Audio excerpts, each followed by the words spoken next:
Compañeros estudiantes de la carrera de Psicología y público en general, mi nombre es Adamari Nieto, presentando un tema sumamente interesante e importante de exponer. El impacto de un abuso sexual en el desarrollo psicológico en niñas de 8 y 9 años, hablando específicamente de las infantes mujeres, porque es el grupo de personas con más reportes de abuso sexual. Según Comisión Ejecutiva de Atención a Víctimas, México ocupa el primer lugar de abuso infantil, pero solo el 2% de los casos son conocidos hasta el momento que se presenta el abuso. En promedio, 6 de cada 100 casos son denunciados y solo un tercio son consignados por un juez. Como dato importante, cabe resaltar que 1 de cada 4 niñas están expuestas en su entorno familiar, dejando un porcentaje del 74% de los casos. El Código Penal Federal estipula en su artículo 260 que comete el delito de abuso sexual quien ejecute en una persona sin su consentimiento o la obliga a ejecutar para sí o en otra persona actos sexuales sin el propósito de llegar a la cópula, también considerando abuso sexual cuando se obligue a la víctima a observar un acto sexual o a exhibir su cuerpo sin su consentimiento. En esta entrevista abordaremos el abuso sexual de carácter físico, tomando en cuenta algunas de las implicaciones o consecuencias psicológicas que tienen mayor impacto en una niña de este rango de edad, víctima del delito, cómo se presentan, si son o no perjudiciales para el desarrollo psicológico de la sexualidad y la identidad de la menor, hablando de hechos presentes y posibles repercusiones futuras. Para presentar el ya mencionado tema, tenemos el apoyo de mi compañero de carrera, Iván Llerena, quien acompañado de la psicóloga Rocío Mata, expondrán una serie de preguntas y respuestas que contestarán algunas de las interrogantes más importantes que puedan brindarnos la información necesaria para comprender desde un punto de vista psicológico, profesional, el impacto que este mismo tiene en la población ya mencionada. Acompáñenos. ¿Qué tal, maestra Rocío? Muy buenos días. ¿Cómo se encuentra usted? Muy contenta de estar aquí platicando con usted esta mañana. Muchas gracias. Primero que nada, agradecerle por el tiempo brindado para llevar a cabo la entrevista que se presentará en el Congreso de Psicología que se realiza a través de la Universidad Bancaria de México. Nosotros tenemos como título principal Impacto de un abuso sexual físico en el desarrollo psicológico en niñas con un rango de edad entre los 8 y 9 años. Nos gustaría que nos diera un comentario breve acerca del tema. ¿Qué le parece a usted? Es un tema interesante, es un tema extemporáneo, contemporáneo, es decir, nos ha preocupado desde hace mucho conocer cómo los abusos sexuales impactan en el desarrollo psicológico del ser humano, así es que es un tema del que se tienen algunas explicaciones, pero no han sido suficientes. Necesitamos ahondar más en el tema. Está muy bien acotado. Me dice que lo trabajarán con niñas. Con niñas.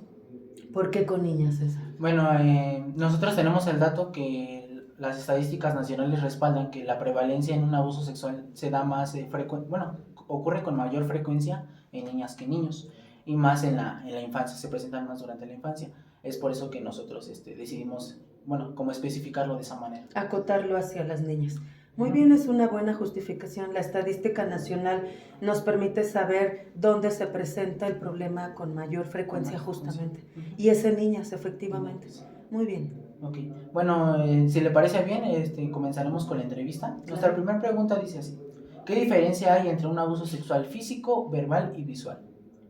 El abuso sexual, si partimos o sustentamos en la estadística, por supuesto, y en el Código Penal del Estado de México, el abuso sexual va a tener una tipificación dividida en diferentes aspectos, y uno es justamente el abuso sexual físico, que tiene que ver con tocamientos, donde está directamente el cuerpo de los menores expuesto para ser tocado con cualquier parte del cuerpo o incluso con algún objeto por parte de aquel que está cometiendo el abuso. El abuso visual también existe, es la exposición de los menores a materiales que presenten desnudos o imágenes pornográficas. En el Código Penal está considerado como una tipificación de abuso sexual porque tiene un impacto en la psicología del menor. Y me decía de otro, es físico, visual y verbal. Uh-huh. Y por supuesto también los menores que son expuestos a escuchar materiales eróticos o con contenido pornográfico impactan en la psicología de los niños. Estas 3 formas de abuso sexual, junto con algunas otras que ustedes no han contemplado, forman parte del Código Penal del Estado de México y todas son sancionables. Todas esas formas de abuso se sancionan. Muchas gracias. Bueno, la segunda pregunta es, ¿cuáles son los signos más comunes de abuso sexual físico en niñas menores de 8 y 9 años? Mire, las teorías que han abordado o que nos permiten explicar son los modelos explicativos acerca de cómo afecta el abuso sexual, cualquiera de estos que hemos mencionado y otros más. El desarrollo psicológico lo han dividido por etapas, porque la manifestación sintomática del abuso sexual cambia a lo largo del desarrollo psicológico del ser humano. Pero vamos a hablar de la etapa que ustedes han dispuesto a estudiar, que es la infancia, ¿no? Específicamente esas edades. Las manifestaciones más frecuentes del abuso sexual en menores, cuando hay tocamientos, cuando hay exposición de los menores a materiales pornográficos, cuando escuchan incluso escenas donde hay interacciones sexuales en los menores, se manifiesta somáticamente, psicosomáticamente mucho en los menores. La manifestación probablemente más frecuente es la enuresis nocturna diurna, la encopresis nocturna diurna o mixta. En ambos casos se puede presentar mixta, es decir, durante el día y durante la noche. Es el síntoma del infante que refiere dificultades en el desarrollo psicológico. La causa o la etiología puede ser un abuso sexual. Entonces hay que empezar a indagar. Introversión, dejan de jugar. El juego es la expresión o la manifestación de la salud mental de los niños. En el juego los niños nos dejan ver cómo está su psicología. En el caso del abuso sexual, el juego puede incluso cambiar de contenido. Podemos empezar a ver juegos sexualizados en los menores. Lo manifiestan de esa forma a través del juego.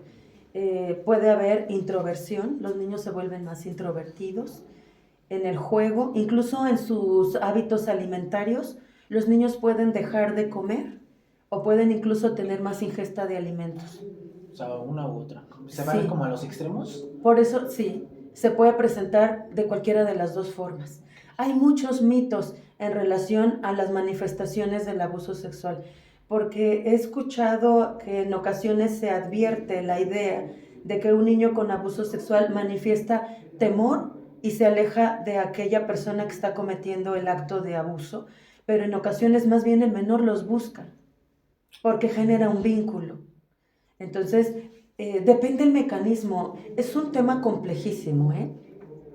Vamos a hablar un poquito de los mecanismos que emplean los agresores sexuales para tener a los niños captivos como víctimas. Algunos de ellos es forzado, pero muchas veces es persuasivo, es seductor.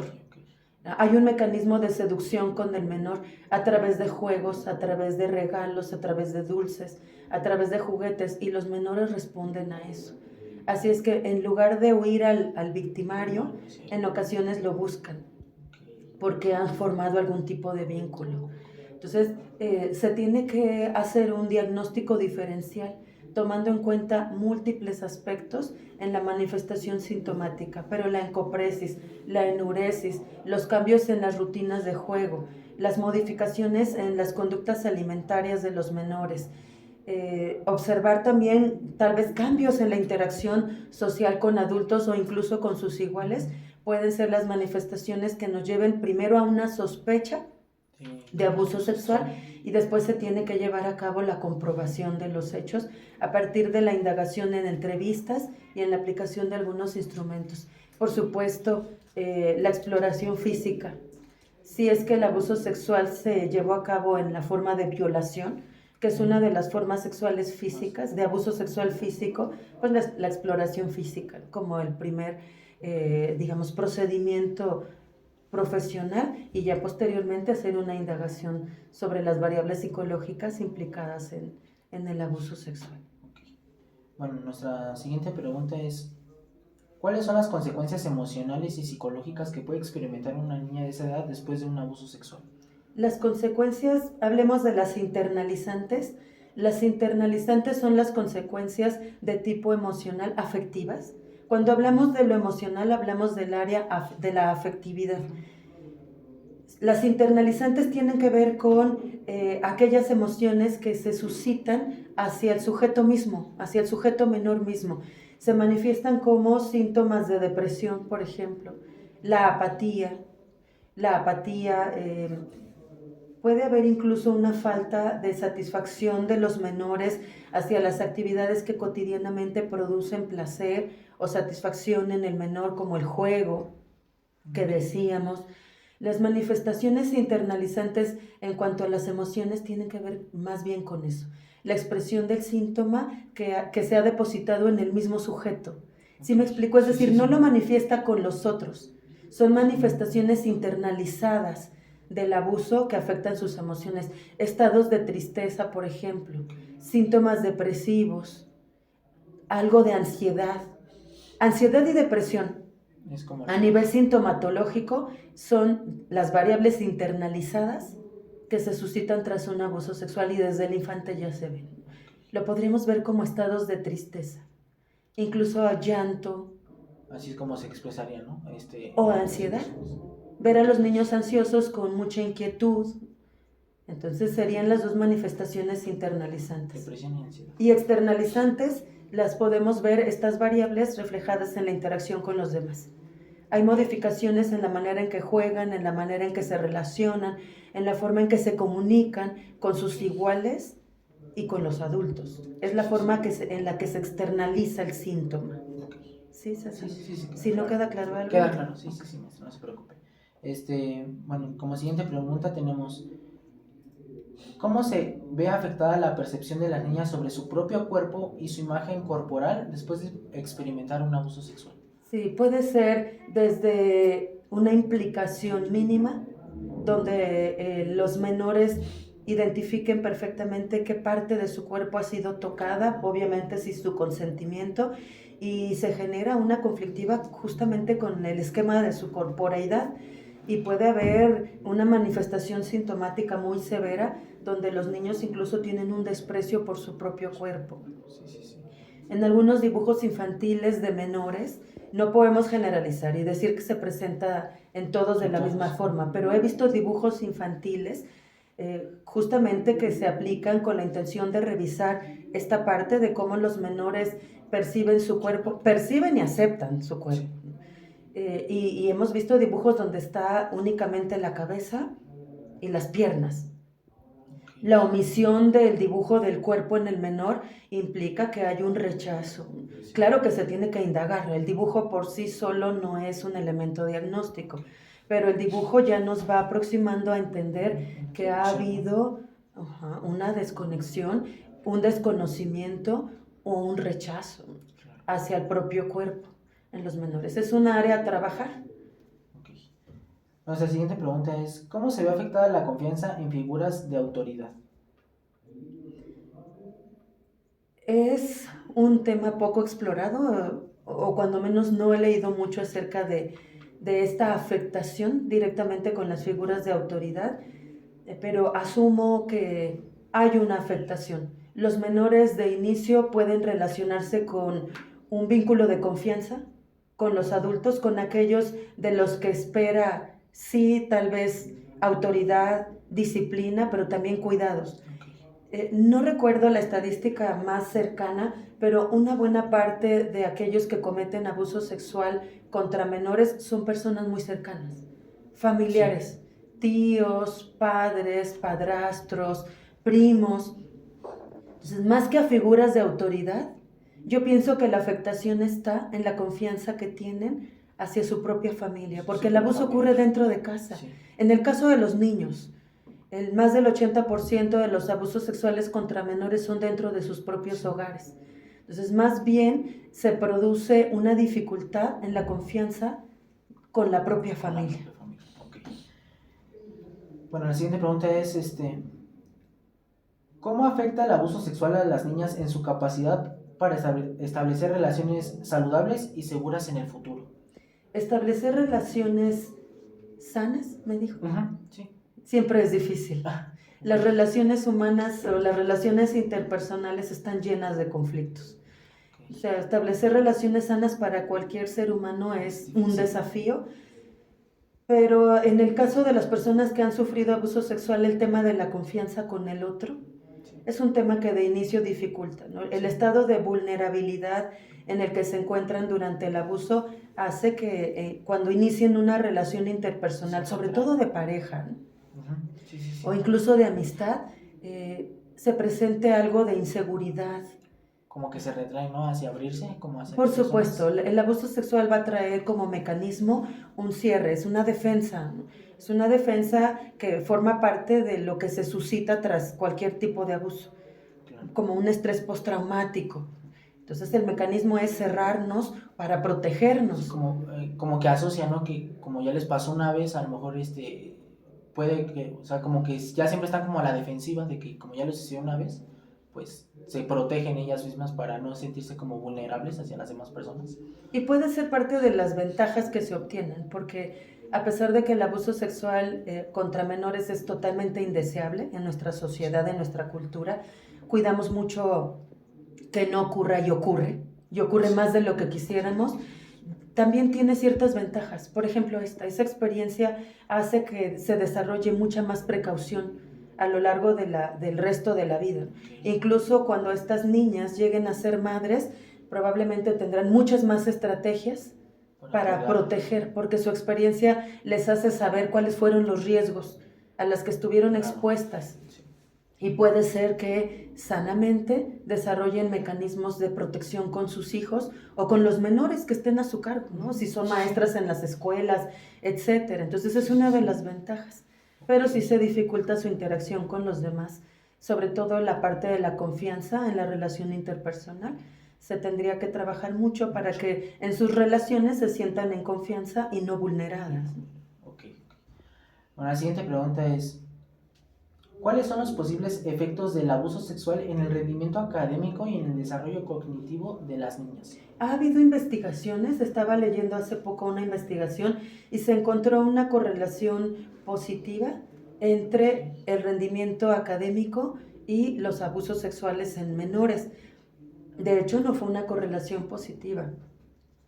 Se encontró que las niñas que habían sufrido abuso sexual tenían bajo rendimiento escolar, por eso es una correlación más bien negativa, ¿no? Mientras más abusos sexuales, episodios de abuso sexual, menor rendimiento académico tuvieron. Fue un estudio correlacional reciente y bueno, eso nos deja claro que hay una afectación en el rendimiento escolar. Lo interesante sería poner a prueba las variables como la atención, la retención, el razonamiento, la capacidad de análisis. Tal vez probar esas variables que se ponen en juego en nuestra vida académica, porque probablemente no afecte todo, ¿no? En la escuela o en nuestro quehacer escolar, académico, ponemos en juego muchas habilidades como la memoria, la capacidad de análisis, de observación, el cumplimiento, hasta la motivación es una variable. Tal vez no está afectado el rendimiento, sino la motivación. Entonces, me parece que requerimos estudios cuantitativos más profundos y al mismo tiempo más amplios que nos permitan entender cómo el abuso sexual en infantes se puede correlacionar con variables educativas específicas y tener más claro pues cómo afecta a las niñas. Okay. Bueno, la siguiente es, ¿de qué manera el abuso sexual puede afectar la capacidad de las... Ay, no, perdón, esa ya la leí, disculpen. ¿Cuál es el impacto en el desarrollo de la identidad y la sexualidad de las niñas después de vivir el abuso sexual?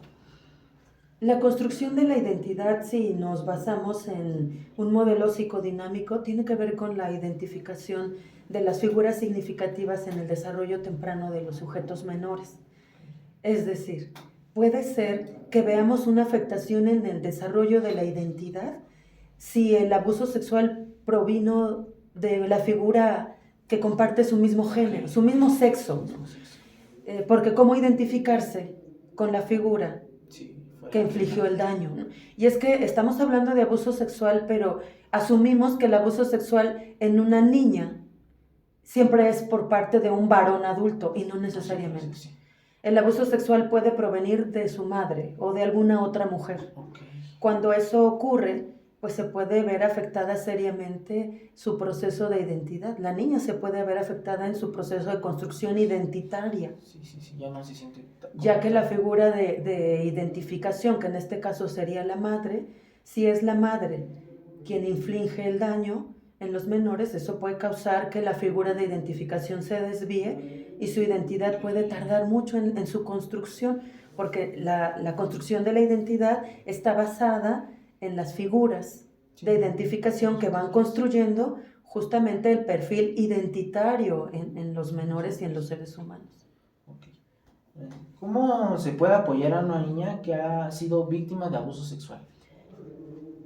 Todos los modelos psicoterapéuticos tienen en sus programas de intervención justamente estrategias para intervenir en estos casos, porque son de los que llegan a la consultoría clínica. Si se trabaja con el modelo cognitivo-conductual, hay un programa específico para intervenir abuso sexual. En el modelo del psicoanálisis también, en el modelo humanista también, en el modelo de psicoterapia gestal también. Todos tienen un modelo que se ha comprobado que tiene beneficios para los menores, y cada uno trabaja con sus propias variables, con sus propios métodos para beneficiar. Pero podríamos decir que en común estos modelos se dirigen hacia la valoración del autoconcepto, la valoración de la autoestima, las repercusiones o la sintomatología particular que presenta, porque además cada caso es único. Los métodos no se aplican de la misma manera. Entonces, cada uno de los modelos de intervención que tenemos en la psicología contemporánea se enfocan a variables específicas, y en todos los modelos se ven beneficios. Probablemente lo que no beneficia es que no ingresen a un proceso psicoterapéutico, ¿no? Y que se piense que con el tiempo se pasará. No, cualquier modelo ofrece beneficios. Lo único que debemos evitar es que las niñas vivan su proceso solas.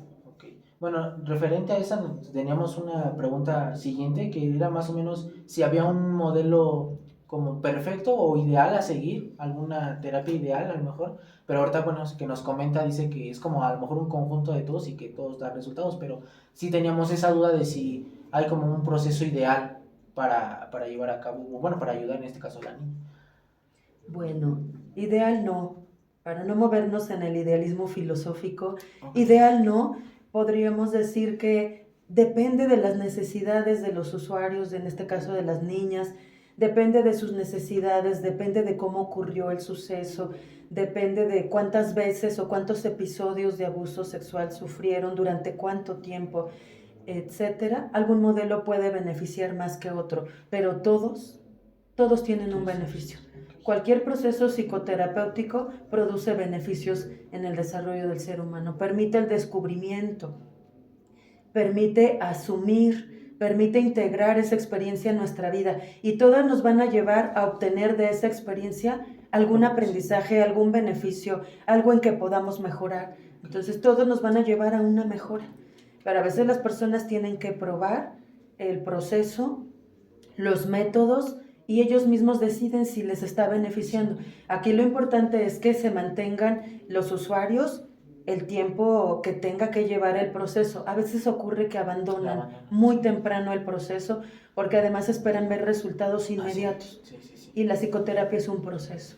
Entonces necesitamos hacer conciencia de la importancia que tiene ingresar y permanecer en un proceso, el que hemos elegido, durante un tiempo suficiente, para poder determinar si los beneficios se están experimentando o no, antes de cambiar a otro, porque terminamos todos haciendo solo un intento inicial y no nos dan tiempo a veces de ofrecerles todas las ventajas que el modelo, porque el beneficio en la psicoterapia no depende del psicoterapeuta, sí, de su formación, pero depende del proceso y depende mucho de lo que los usuarios hacen, el compromiso con el que enfrentan la problemática que están llevando a la consultoría.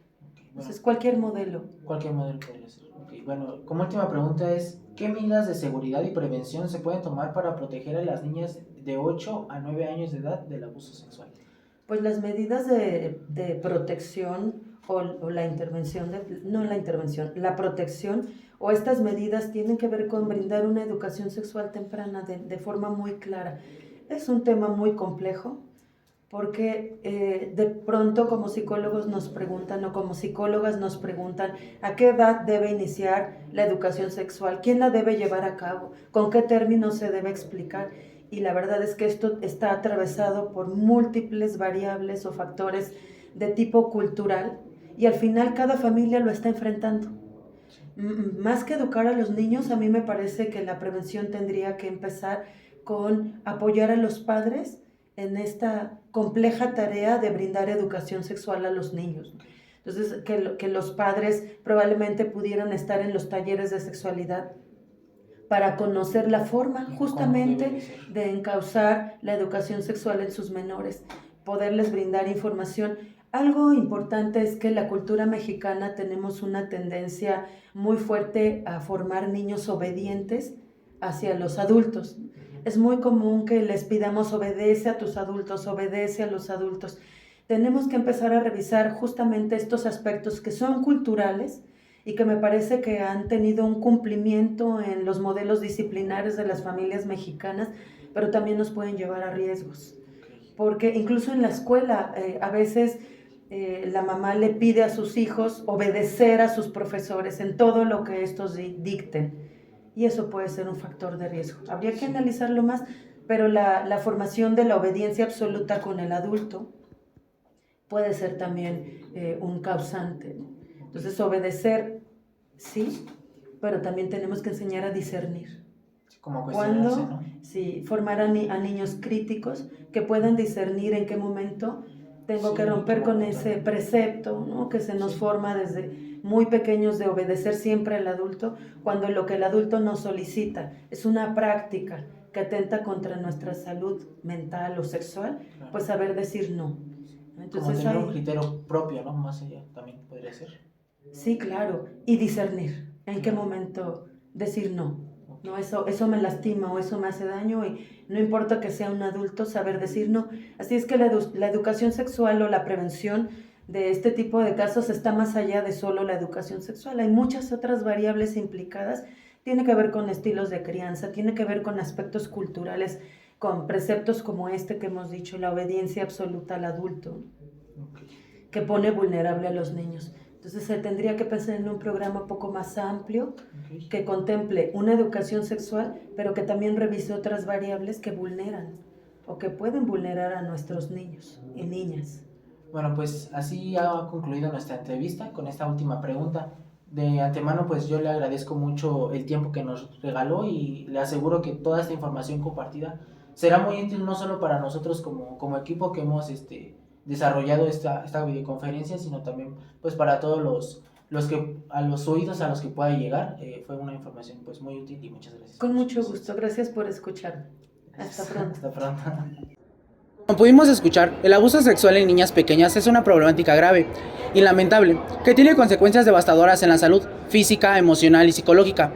Una de ellas es el impacto a largo plazo, ya que puede generar traumas emocionales, trastornos de ansiedad, depresión, problemas de autoestima y dificultades en las relaciones interpersonales y trastornos del comportamiento. El silencio y culpa también se ven involucrados. Las niñas a menudo guardan silencio sobre el abuso sexual, debido a la manipulación, amenazas de los abusadores, así como el sentimiento de culpa y vergüenza que sienten cuando éste se llega a decir. La familia es quien prefiere cubrirlo, ya que desgraciadamente dentro del círculo familiar es donde más se da el abuso. Es fundamental brindar a las niñas pequeñas que han sufrido abuso sexual el apoyo adecuado y el acceso a tratamiento terapéutico. El apoyo emocional, la terapia y el asesoramiento especializado pueden ayudar a las niñas a superar las secuelas del abuso y promover su recuperación. Es importante tomar conciencia de esta problemática, brindar apoyo a las víctimas y trabajar en la prevención y educación para garantizar un entorno seguro y protegido para las niñas. Por último, agradecemos la presencia de la psicóloga Rocío Mata, a nuestro entrevistador y producción, que sin ellos esto no hubiera sido posible, y principalmente gracias a ti por quedarte hasta el final de esta videoconferencia.